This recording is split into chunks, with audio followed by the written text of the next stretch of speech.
Take your kid and leave. Now. The manager's voice cracked through the soft clinking of wine glasses, louder than it needed to be, sharp enough to turn every head in the room. And in that instant, the warmth of the candlelit restaurant seemed to vanish, replaced by a quiet, watching tension that settled over every table. Ethan Cole didn't respond right away, his hand still wrapped around his daughter's small fingers, his posture steady, his eyes calm in a way that didn't match the humiliation pressing in from every direction. And beside him, little Lily looked up with wide, uncertain eyes, her voice barely above a whisper. "Daddy, is it because of us?" The question hung in the air, heavier than the manager's accusation, heavier than the soft chuckles from a nearby table, heavier than the judgment in the eyes that scanned Ethan's worn boots, his faded jeans, the calloused hands that didn't belong in a place where steaks cost more than a week of groceries. Ethan knelt slowly, the movement deliberate, grounded, as if he refused to let the moment rush him, refused to let it define him. And when he spoke, his voice was gentle, steady, carrying a quiet strength that didn't need to rise to be heard.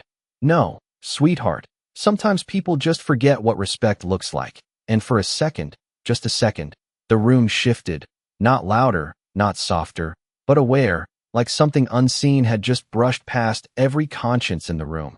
The manager exhaled sharply, impatient, gesturing again toward the door. "Sir, I'm going to have to ask you to step outside." And the word "sir," spoken with irritation, felt hollow, stripped of meaning, nothing like what it was meant to be. Ethan stood, his grip on Lily's hand tightening just enough to reassure her, not himself. And without another word, he turned toward the exit, each step measured, unhurried, not the walk of a man defeated, but of a man who understood something deeper than the moment allowed others to see. And behind him, the murmurs returned, low and scattered, some amused, some uncomfortable, most indifferent. The kind of background noise that often follows quiet dignity. The door was only a few feet away now, the cool night air just beyond the glass, and for a heartbeat, it felt like the story would end there, like it always does for men like him, unnoticed, uncorrected, unresolved. But then, just as his hand reached for the handle, a voice, calm and unmistakably clear, cut through the room. "Wait." And it wasn't loud. It didn't need to be, because something in it carried authority that didn't demand attention. It commanded it. And the entire restaurant stilled. Conversations paused mid-sentence. Forks hovered above plates. Even the manager froze, turning slowly as heels echoed softly against polished marble, each step measured, composed. And when she spoke again, closer now, eyes fixed not on the staff, not on the crowd, but on Ethan alone, her voice softened into something else entirely, something unexpected, something that didn't belong to the moment that had just unfolded. "Sir, you finally came." And in that instant, the meaning of respect returned, not as a word, but as a truth that no one in that room could ignore. And suddenly, no one was looking at the door anymore. The word "sir" did not echo loudly, but it carried weight, the kind that settles into a room and forces every heartbeat to slow down. And Ethan paused, his hand still on the door, not turning immediately, not reacting the way most people would when attention suddenly shifts. Because men like him do not chase recognition, they survive without it. Behind him, the manager blinked, confusion breaking through his confidence.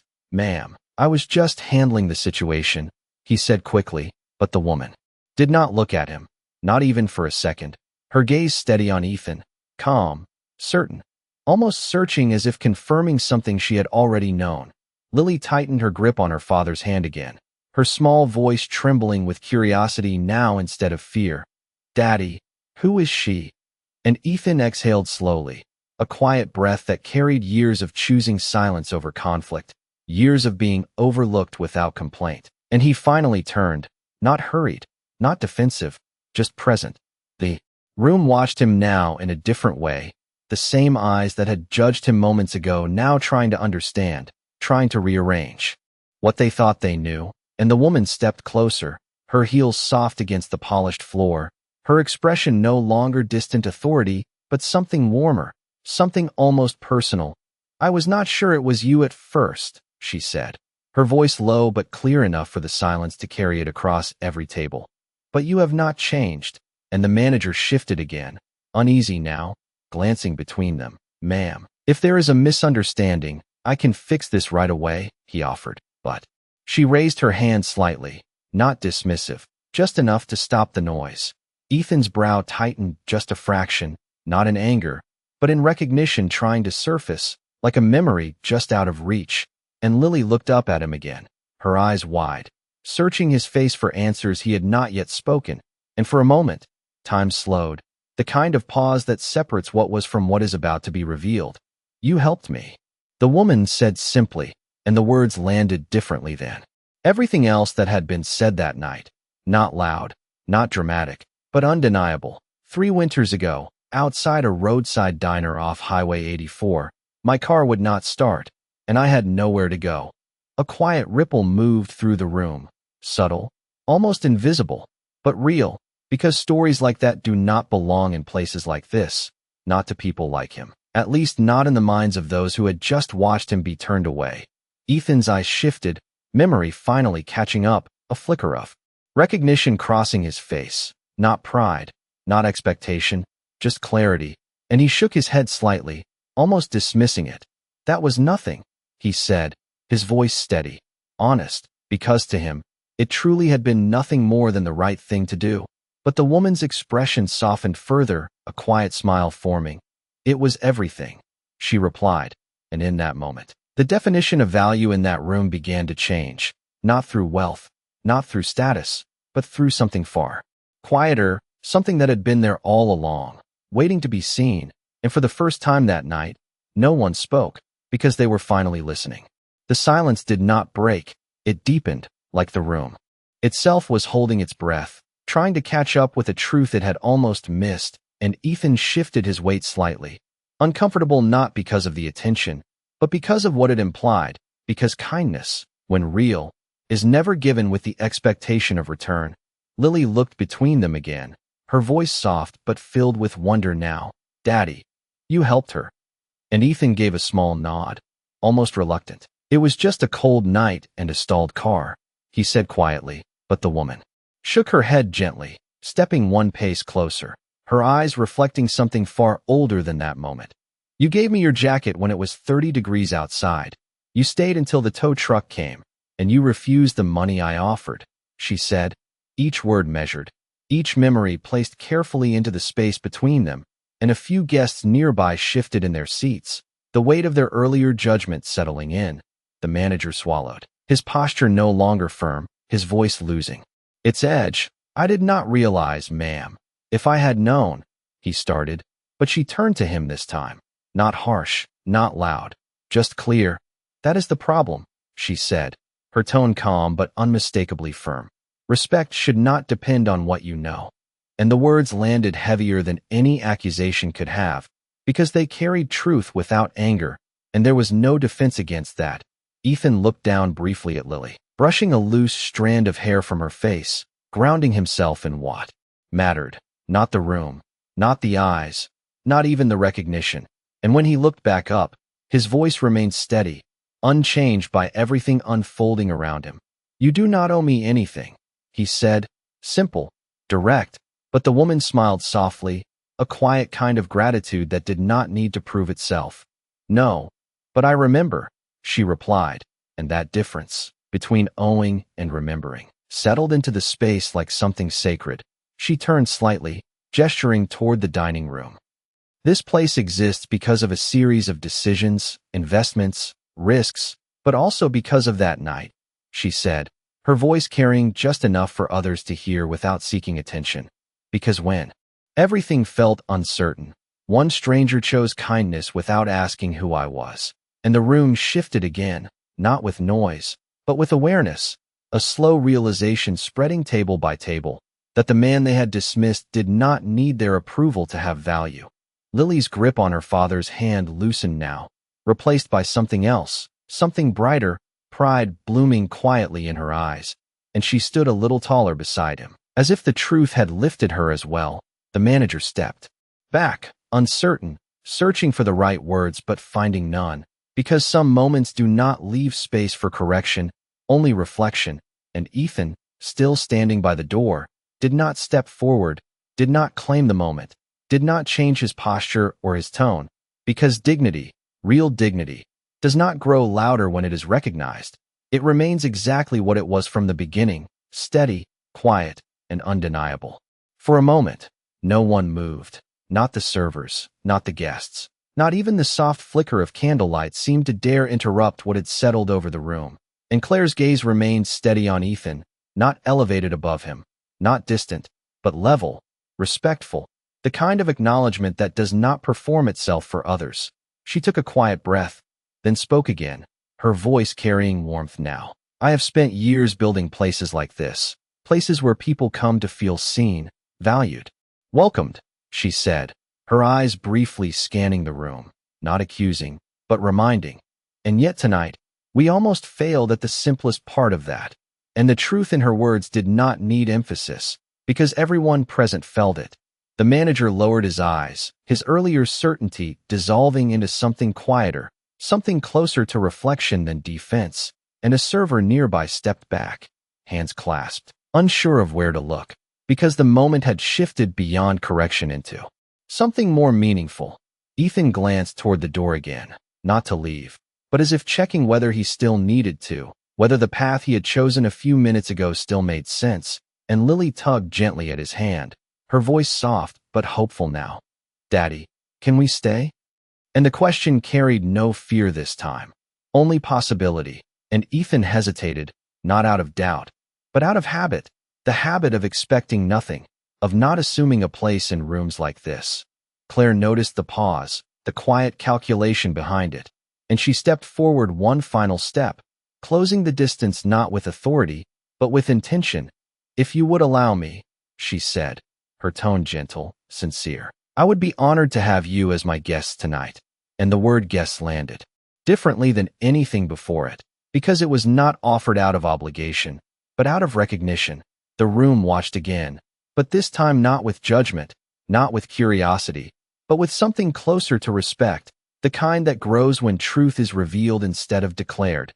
Ethan looked down at Lily, seeing the small smile forming on her face, the quiet excitement she was trying to hold in, and he exhaled slowly, the weight of the evening shifting, not disappearing, but transforming into something lighter, something worth carrying forward. He nodded once, not dramatically, not as a gesture for the room, but simply as a father choosing a moment for his daughter, and Claire's expression softened further, relief and gratitude blending in a way that felt genuine, unforced. She turned slightly toward the dining area, signaling with a subtle motion, and a table near the window, one of the best in the room, was quietly prepared, the staff moving with a different energy now, not hurried, not tense, but attentive in a way that reflected what they had just learned. As Ethan and Lily walked back into the room, not as intruders, but as guests, the silence followed them, not heavy, not uncomfortable, but respectful, and for the first time that night, no one looked at what they were wearing, no one measured their worth by appearance or assumption, because something deeper had already spoken, and it did not need to raise its voice to be heard. The chair felt unfamiliar beneath Ethan as he sat down, not because it was uncomfortable, but because it was not built for the life he had grown used to, and Lily slid into her seat across from him, her eyes wide as she took in the soft glow of the lights, the polished silverware, the quiet elegance that moments ago had seemed completely out of reach, and now, somehow, it was not. Daddy, this is really nice, she whispered, her voice filled with a kind of wonder that only comes when something feels both new and meaningful, and Ethan gave a small nod, his gaze moving briefly across the room, noticing how the same people who had avoided looking at him earlier were now careful, almost respectful in their glances, and then he looked back at her, grounding himself again. Yeah, it is, he said simply. A server approached, slower this time, more deliberate, placing menus down with both hands. Can I get you something to drink? She asked, her tone softer than before, not rehearsed, but thoughtful, and Ethan glanced at Lily, giving her the space to answer. Apple juice, please, she said with a shy smile, and the server nodded, of course, before turning to Ethan. And for you, sir? And this time, the word carried weight, real weight, the kind that does not come from obligation, but from understanding, and Ethan paused for just a second before answering. Water is fine, thank you. His voice steady, unchanged, because respect had not altered who he was, only how others now saw him.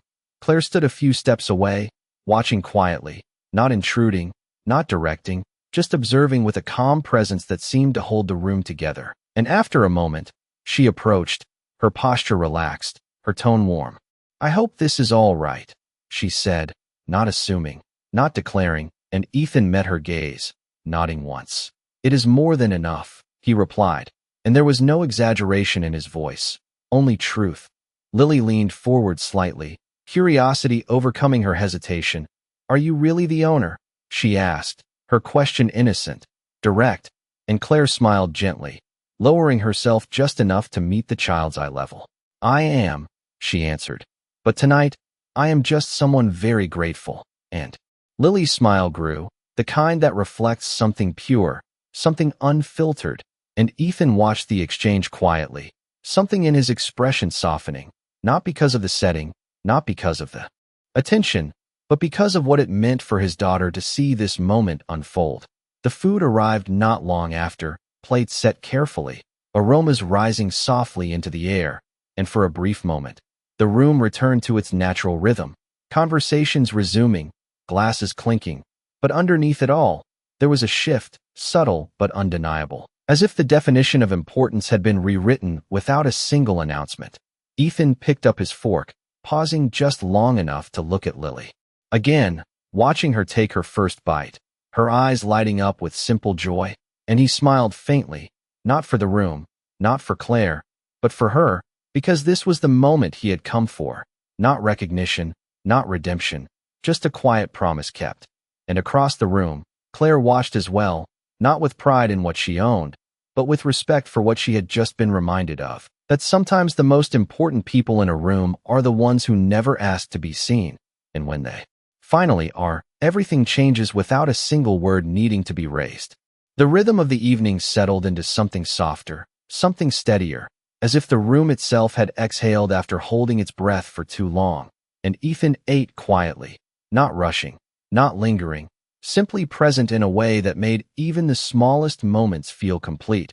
While across from him Lily swung her feet slightly beneath the chair, her earlier uncertainty replaced by a quiet excitement she could not quite hide. Daddy, do you think Mom would have liked this place? She asked gently, her voice carrying a kind of innocence that only comes from remembering someone through stories instead of time. And Ethan paused, his fork resting lightly in his hand, his eyes softening as he looked at her. Yeah, he said after a moment, his voice calm, certain. She would have loved seeing you smile like that. And Lily beamed, the answer enough, always enough, because in her world, love did not need more explanation than that. Nearby, a couple who had once whispered now sat in silence, their attention drifting back toward Ethan and Lily, not with judgment, but with something closer to reflection, as if they were quietly reconsidering what they had missed earlier. And a man at the bar lowered his glass slightly, watching with a thoughtful expression, the kind that does not come from curiosity, but from recognition of something deeper than appearances. Claire remained near, not hovering, not distant, her presence balanced in that rare space between authority and humility. And after a moment she approached again, this time not as the owner, not as the one correcting a mistake, but simply as someone who wished to understand. Do you come into the city often? She asked, her tone conversational, unforced, and Ethan shook his head lightly. Not really, he replied. Just when it matters. And Claire nodded slowly, absorbing the simplicity of that answer, the way it carried more meaning than most people would ever realize. Lily leaned forward again, curiosity bright in her eyes. Daddy fixed our heater last winter when it broke, she said proudly, as if sharing something important, something worth knowing. And Ethan gave a small smile, a quiet acknowledgement without interruption, while Claire listened, genuinely interested. That must take skill, she said, and Ethan shrugged slightly. It just takes showing up when things need to be fixed, he answered, and the words lingered for a moment, because they applied to more than just broken heaters. The manager stood at a distance now, watching. His posture changed, not rigid, not defensive, but thoughtful, as if the evening had quietly rewritten something inside him, and he approached slowly, stopping just short of the table. "Sir," he began, his voice measured, careful. "I wanted to apologize, and the room did not turn this time, but it listened, because apologies spoken in sincerity carry a different kind of weight." And Ethan looked up, meeting his eyes without tension, without pride, just calm. "You do not need to," he said simply, but the manager shook his head. "I do," he replied, "because I forgot something important." And Ethan held his gaze for a second longer before nodding once, accepting not the apology, but the growth behind it. And in that quiet exchange, something else shifted, something that could not be seen but could be felt, like a lesson settling into place. And as the evening moved forward, no one announced the change, no one pointed to it or explained it, but it remained there, woven into every glance, every word, every small act of attention, a reminder that respect, once truly understood, does not need to be enforced. It simply exists, steady and unshaken, like the man who had carried it with him long before anyone else noticed. The evening carried on, but something quieter had taken hold beneath the surface, something that did not fade with conversation or the clinking of glasses, and Ethan felt it not as pressure, but as a subtle shift in how the world around him was choosing to see. Though he himself had not changed at all, Lily leaned back in her chair, her small hands wrapped around her glass, her voice thoughtful now, softer than before. "Daddy, why were they mean to you earlier?" And the question, simple as it was, held the kind of truth adults often avoid. And Ethan looked at her for a moment, choosing his words not to protect himself, but to guide her. "Sometimes people see what they expect, not what is real," he said calmly, his tone steady. "And sometimes they forget to look twice." And Lily tilted her head slightly, considering it. "But she looked twice," she said, glancing toward Claire. And Ethan followed her gaze briefly before nodding. "Yeah, she did." And there was no resentment in his voice, only acknowledgement. Across the room, Claire stood near the bar now, speaking quietly with a staff member, her posture composed, but her attention still drifting back toward Ethan's table, not out of obligation, but out of something more personal, something that had not fully settled yet. And after a moment, she returned once more, this time taking a seat across from Ethan, uninvited but not unwelcome, her presence gentle, intentional. "I hope I am not interrupting," she said, her voice warm, and Ethan shook his head slightly. "You are not," he replied, and Lily smiled brightly. "We were just talking about you," she added without hesitation, and Claire let out a soft laugh, the kind that carried relief more than amusement. "I hope it was kind," she said lightly, and Lily nodded quickly.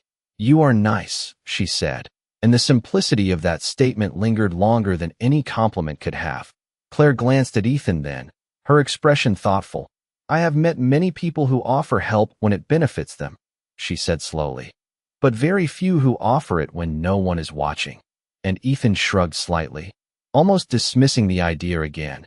"It was just the right thing to do," he replied, his voice unchanged, because to him, it always had been. Claire leaned back slightly, studying him not as someone above or below her, but as someone she was still trying to understand. "Do you ever wish things had turned out differently?" she asked, her question careful, not intrusive, but curious in a way that felt genuine. And Ethan paused, not because the answer was difficult, but because it deserved honesty. "I used to," he admitted quietly, his gaze drifting briefly toward Lily. "But then I realized something," he continued, his voice steady. "If things were different, I might not have her." And Lily looked up at him, her smile returning instantly. And in that moment, the answer felt complete. Claire nodded slowly, something in her expression shifting again, not surprise, not admiration, but recognition of a truth she had been searching for in places far more complicated than this. And around them, the restaurant continued, but it no longer felt the same. Not to those who had witnessed the beginning of the night, because now, every quiet glance toward Ethan carried a different weight. Not curiosity, not judgment, but respect, the kind that does not need to be spoken to be understood. And as the conversation softened into something more natural, something unforced, it became clear that the most powerful thing in the room was not the setting, not the status, but the quiet consistency of a man who had never needed any of it to know exactly who he was. The conversation lingered in a space that felt rare, unhurried, untouched by the usual distractions of the room, and for a moment, it almost felt as if the rest of the restaurant had faded into the background, leaving only a quiet exchange of truths that did not need to impress anyone. Claire rested her hands lightly on the table, her posture relaxed now, no longer carrying the weight of authority, but something softer, something more personal. "You know," she said slowly, her eyes meeting Ethan's again. "After that night, I tried to find you." And the words landed gently, but with purpose, and Ethan's expression shifted just slightly, not surprised, but curious in a way he rarely allowed himself to show. "Why?" he asked simply, and Claire let out a small breath, almost a quiet laugh at her own answer. "Because I realized I had spent most of my life surrounded by people who expected something in return," she said, her voice steady. "And then I met someone who did not." And Lily listened closely, her chin resting on her hands, as if the story itself was something precious. Ethan leaned back slightly, his eyes thoughtful now, not dismissing her words, but not fully accepting their weight either. "There are more people like that than you think," he replied calmly. And Claire shook her head just a little. "Maybe," she said, "but they are harder to see when you are not looking for them." And that quiet truth settled between them, not as disagreement, but as understanding from two very different worlds. A soft clink of glass somewhere nearby reminded them that the evening was still moving forward, but the pace of their table remained unchanged, steady, grounded, and Lily broke the silence again, her voice bright with curiosity. "Did you build all of this?" she asked, her small hand gesturing around the room, and Claire smiled gently. "Not by myself," she answered honestly, "but I helped shape it." And Lily nodded, impressed in the simple way only a child can be. "It is really pretty," she said, and Claire's smile deepened, not because of the compliment, but because of the sincerity behind it. Ethan watched quietly, observing the ease in Lily's voice now, the confidence that had replaced her earlier hesitation, and something in his expression softened again, not outwardly, but in the quiet way that comes from seeing your child feel safe, valued, seen. Claire followed his gaze, noticing the same thing, and her tone shifted slightly, more reflective. "Now, she reminds me of you," she said gently, and Ethan raised an eyebrow just a fraction. "How so?" he asked, and Claire paused, choosing her words carefully. "She sees people for who they are," she said, "not for what they look like." And Lily smiled at that, not fully understanding the depth of it, but feeling the kindness in the words. Ethan exhaled slowly, the kind of breath that carries both acceptance and thought, and for a moment, he did not respond, because sometimes the most meaningful things do not require immediate answers, and as the quiet settled again, it became clear that this was no longer just a dinner, no longer just a correction of a mistake, but something else entirely, something unfolding in its own time, revealing connections that had been invisible just hours before, and in that stillness, one truth remained steady, that the smallest acts, done without expectation, often travel farther than anyone ever intends, waiting patiently for the moment they are finally understood. The night moved forward, but something within it refused to return to what it had been, as if a quiet truth had taken root and would not let the room forget, and Ethan sat there with the same steady presence, not altered by attention, not elevated by recognition, simply unchanged, which somehow made everything around him shift instead. Lily finished the last bite on her plate and leaned forward again, her voice filled with a soft excitement. "Daddy, this is the best dinner ever," she said, and Ethan smiled faintly, not because of the food, but because of the way she said it, the way her eyes carried joy without hesitation, and he nodded. "Yeah, it is a good night," he replied, his tone calm, grounded, but there was something in it, something warmer now, something that had not been there when they first walked in. Claire watched the exchange quietly, her expression thoughtful, as if she was learning something she had not expected to find in a place she thought she understood completely, and after a moment, she spoke again, her voice softer, more reflective. "You know, I used to think places like this defined success," she said, her eyes briefly scanning the elegant room. The polished details, the carefully curated atmosphere. But tonight, I am not so sure. And Ethan glanced at her, not dismissing her words, but not chasing them either. Places do not define anything, he said simply. People do. And the clarity of that answer settled into the space between them, not as a statement to impress, but as a truth that had been lived, not learned. A man at a nearby table, who had earlier turned away, now leaned slightly forward, listening without meaning to. His expression no longer distant, but engaged, as if something in the conversation had reached him in a way he could not quite explain, and the woman beside him lowered her gaze briefly, thoughtful, as if reconsidering something unspoken. Claire nodded slowly, absorbing Ethan's words, and for a moment, she did not respond, because some realizations take time to form, even when they arrive quietly, and Lily broke the silence again, her voice curious. "Do you always remember people you meet?" she asked Claire, her question simple but sincere, and Claire smiled gently. "Not always," she admitted. "But I remember how people make me feel." And she paused just slightly before adding, "And your father made me feel seen, when I needed it the most." And Lily looked at Ethan again, her admiration clear, uncomplicated, and Ethan shifted slightly in his seat, not uncomfortable, but unused to being described that way. Because to him, it had never been about making someone feel anything. It had just been about doing what was right in that moment. The manager passed by again, slower this time, his posture respectful, his eyes briefly meeting Ethan's before he nodded, a quiet acknowledgement, not forced, not rehearsed, but genuine, and Ethan returned it just as simply, because respect, once understood, does not need to be explained, only practiced. And as the evening settled into its later hours, something became clear to everyone who had witnessed the beginning, that the most powerful moment of the night had not been the apology, not the invitation, not even the recognition, but the quiet consistency of a man who had walked in unnoticed, been judged without question, and still remained exactly who he was, proving without a single raised voice that dignity is not given by a room. It is carried within, waiting patiently for the world to catch up. The plates had been cleared, the candles burned lower, and the quiet hum of the restaurant softened into something almost reflective, as if the entire space had settled into a different kind of awareness. And Ethan sat back slightly in his chair, his hands resting calmly in his lap, not in a hurry, not lingering either, just present in the moment the way he always had been, while Lily leaned against the table edge, her energy slowly fading into a peaceful contentment, the kind that comes after a long day finally ends in something good.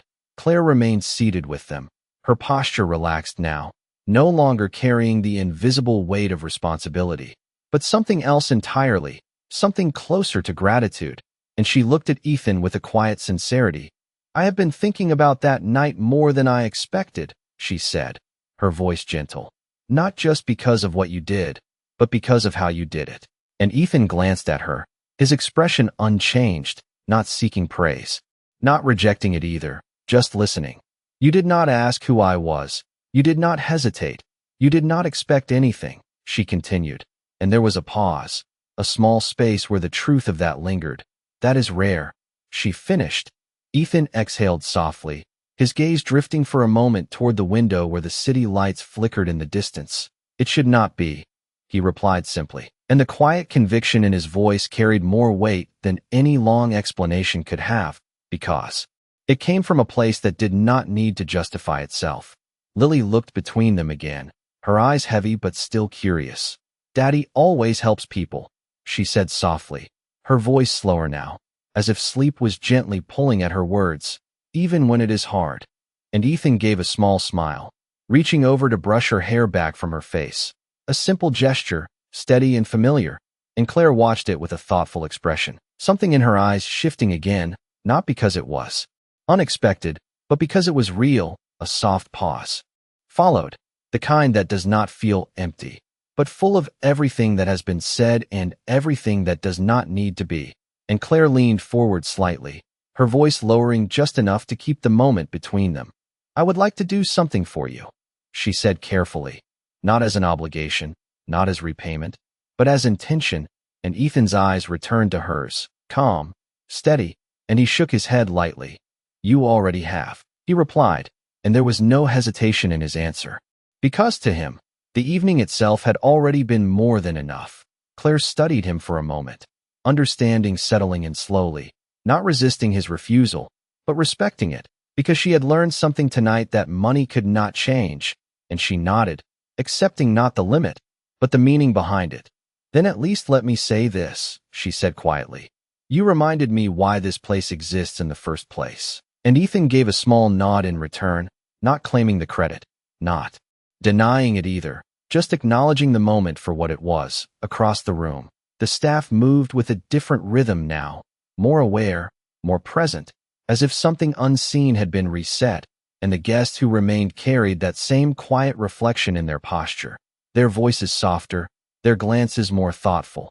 And as the night edged closer to its end, one truth remained clear, not spoken aloud, not written anywhere, but understood by all who had witnessed it, that sometimes the most important changes do not come from grand gestures or loud declarations, but from a single moment where someone chooses dignity over pride, kindness over assumption, and in doing so, leaves a silence behind that speaks louder than anything else ever could.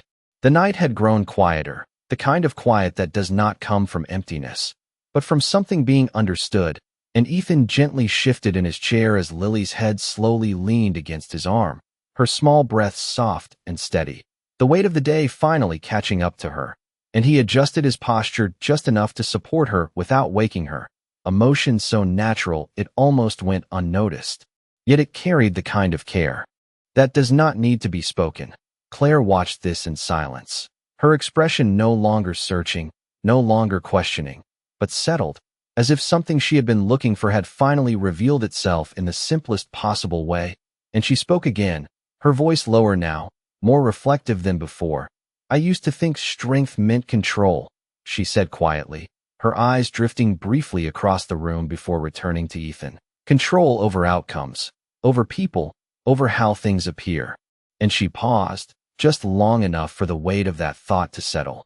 But tonight, I am starting to understand something different. And Ethan did not interrupt, did not respond immediately, because he had never needed to define strength with words.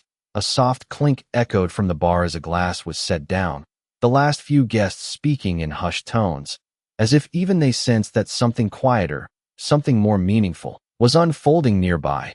And Claire continued, her voice steady but softened by realization. There is a different kind of strength in not needing to prove anything at all. And Ethan gave a small nod, not in agreement alone, but in recognition, because he had lived that truth long before it was spoken.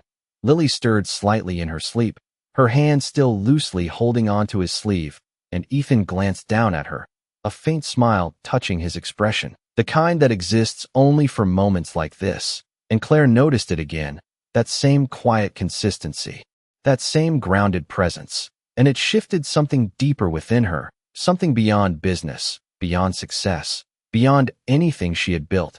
She leaned back slightly, exhaling a breath she had not realized she was holding. You know, she said after a moment, her tone thoughtful. I have had rooms full of people who respected me because of what I own. And she looked around briefly, as if seeing the space differently now. But tonight is the first time in a long time that I have seen what real respect looks like. And Ethan's gaze returned to her, steady as always, and he spoke simply, without emphasis, without pride. It does not change who you are, and there was no judgment in his voice. Only truth, the kind that does not seek to correct, but to remind. Claire nodded slowly, absorbing it, not as a lesson imposed on her, but as something she was choosing to understand, and for a moment, neither of them spoke, because the conversation had moved beyond words into something quieter, something more lasting.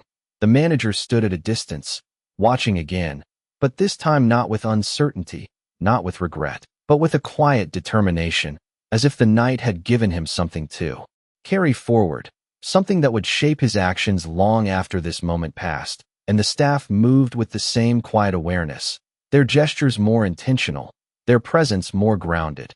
And as the final moments of the evening settled in, one thing became clear, not through announcement, not through applause, but through silence, that the true shift had not been in the room itself, but in the understanding it now carried. Because sometimes the most powerful transformation is not when someone is elevated, but when everyone else learns to see what was always there. The restaurant had begun to empty, the last few tables settling their checks, chairs gently sliding back into place, and the soft glow of the lights now felt less like display and more like closure, as if the night itself was drawing a quiet line between what had happened and what would be carried forward. Ethan shifted slightly, careful not to wake Lily, her head still resting against him, her small hand loosely curled around his sleeve, and he looked down at her for a moment, the faint rise and fall of her breathing grounding everything else around him, reminding him why he had come in the first place, why none of the rest had ever mattered as much.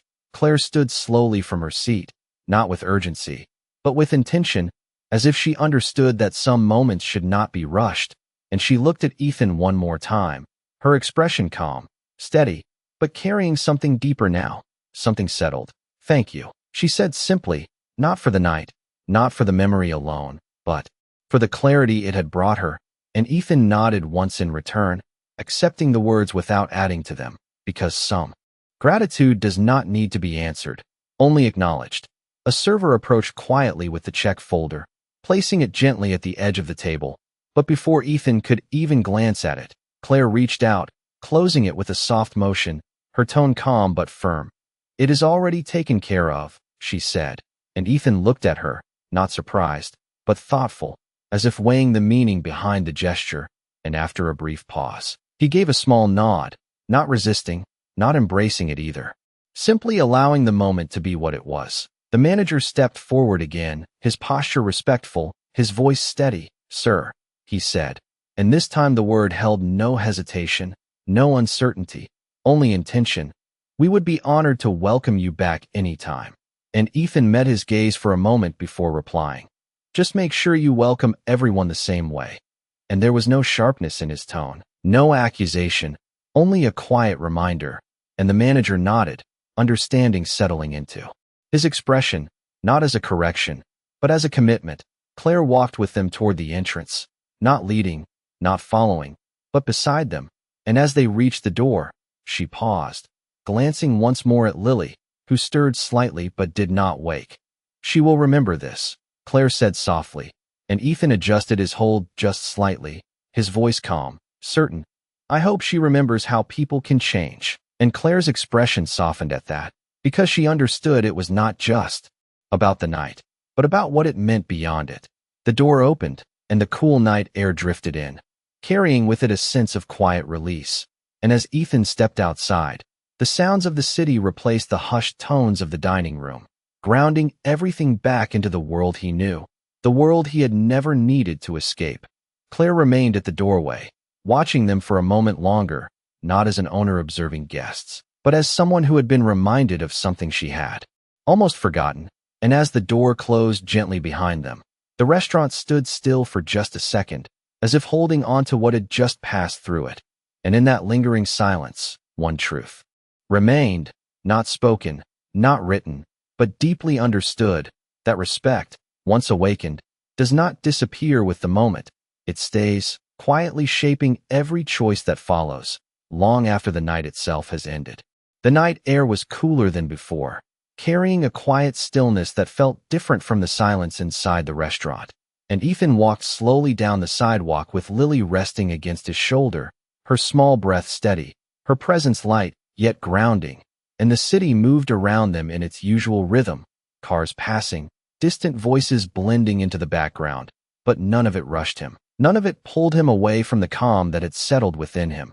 He adjusted his hold on her gently, careful not to wake her, and for a moment he paused beneath a streetlight, its soft glow casting long shadows on the pavement, and he looked down at her, a faint smile forming, not because of the evening itself, but because of what it had given her, a memory not of being turned away, but of being welcomed, not of judgment, but of quiet respect. Behind them, the restaurant doors opened briefly, then closed again, and Claire remained just inside, watching through the glass for a moment longer before stepping back, not following, not calling out, because she understood that some connections are not meant to be held onto, but carried forward in a different way. Ethan resumed walking, his steps steady, unhurried, the same way he had always moved through life. And as he turned the corner, the glow of the restaurant faded behind him, replaced by the familiar quiet of streets he knew well. Streets that had never required him to prove anything. Streets that had always accepted him exactly as he was. Lily stirred slightly, her voice barely audible, half lost in sleep. "Daddy, was that place real?" she murmured, and Ethan let out a soft breath, his voice calm. "Certain. Yeah, it was real," he said. Then after a brief pause, he added, "But so are we." And she settled again, her small hand tightening slightly on his shoulder, as if the answer was enough to carry her back into rest. The world around them did not change in any dramatic way, no sudden shift, no grand reward waiting at the end of the street. Just the same quiet life they had always known. But something inside it felt clearer now, not different, just seen, like a truth that had always been there, but had finally been acknowledged. Back inside the restaurant, the staff moved through the final tasks of the night, but their pace was slower, more deliberate, as if each action carried a new awareness. And the manager paused for a moment near the entrance, his hand resting lightly on the door handle, not opening it, just standing there, reflecting. And Claire stood a few steps away, her gaze thoughtful, her posture calm, not as someone who had corrected a mistake, but as someone who had learned something lasting. And in the quiet space between those two worlds, the one Ethan walked through and the one he had just left behind, a simple truth remained, steady and unshaken. That dignity does not ask for attention. It does not demand recognition. It simply exists, carried in the way a person chooses to act when no one is watching. And when the world finally sees it, even for a moment, it does not need applause, because the silence it leaves behind says everything that words never could.